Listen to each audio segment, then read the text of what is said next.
I'm not sure that's a bus, but it is in a bus lane, so it must be.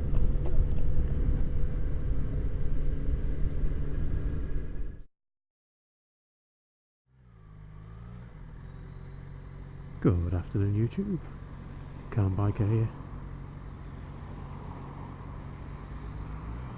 This is the first video that I've recorded post my incident with that white Mercedes that tried to run myself and a good lady wife off the road,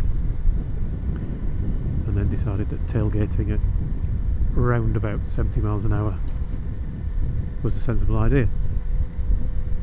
I have actually published another video since I put that one on YouTube. This is the first one that I've recorded since having the opportunity to go back and look at the footage and analyse what happened, because in the heat of the moment, you know, you might well think something has happened that hasn't, or you might not have seen the reason for somebody behaving in a way that at the time looked like they were being an idiot. And well, as you've seen in the video, I won't go over it all, but there were some mistakes that I made. I didn't have my road position as good as it could have been to ride as defensively as possible, and I should have just picked up more on how she was driving and got away from it in the first place rather than hanging around her. So I should have either got up the road and gone, or I should have held back and left her to her own thing. But anyway, you know, hopefully you've seen the video. If you haven't, go and take a look. You might have a bit of fun laughing at me swearing, although I did cut out the swearing part. And as Southern Fried Tom said, exclusive calm biker loses his car. So you might have a bit of a chuckle. So yeah, I've got to learn a few things from that, and I think probably the main thing that I've got to learn about is the road positioning. I should have, as I said, I should have been much more defensive. And thank you to those people who've mentioned the idea of the road positions 1 through to 6. If you haven't come across that, essentially here is road position 1, 2 must be about here on this road, 3 is just left of centre, 4 is just right of centre, 5 is very right of centre, and 6 presumably is right out here near the white line. And I think, as people have said, and various people have said different things, sometimes in the comments and in some places in messages have sent to me privately, that really 4, 5 or 6, probably mainly 4 or 5 are the best positions to be in. And that's really because you're not inviting a car to try and overtake you in a silly place. You're commanding your lane much better,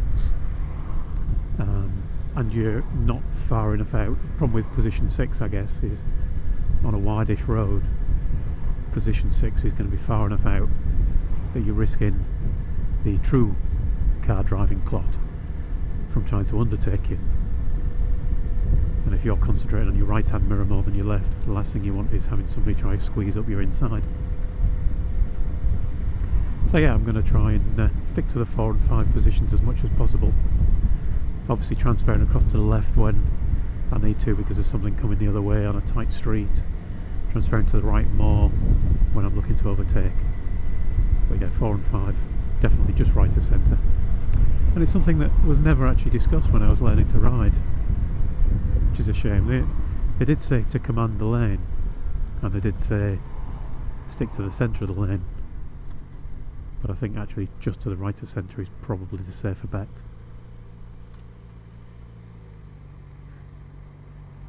So that's my main lesson learned from that clip. So now I'm just out for a little ride, really. Put it all into practice. And unfortunately for me, I'm going to the dentist.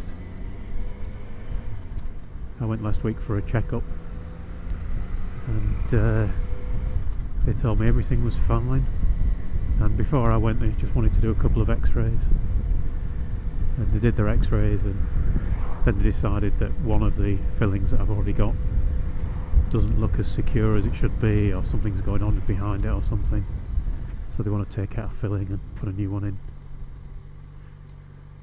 I hope it's because of the right reason. I hope they're not just trying to get £40 out of me instead of 15. But anyway, it's an excuse for getting out on the bike. You know, any opportunity, got to keep your hand in, don't want to get rusty.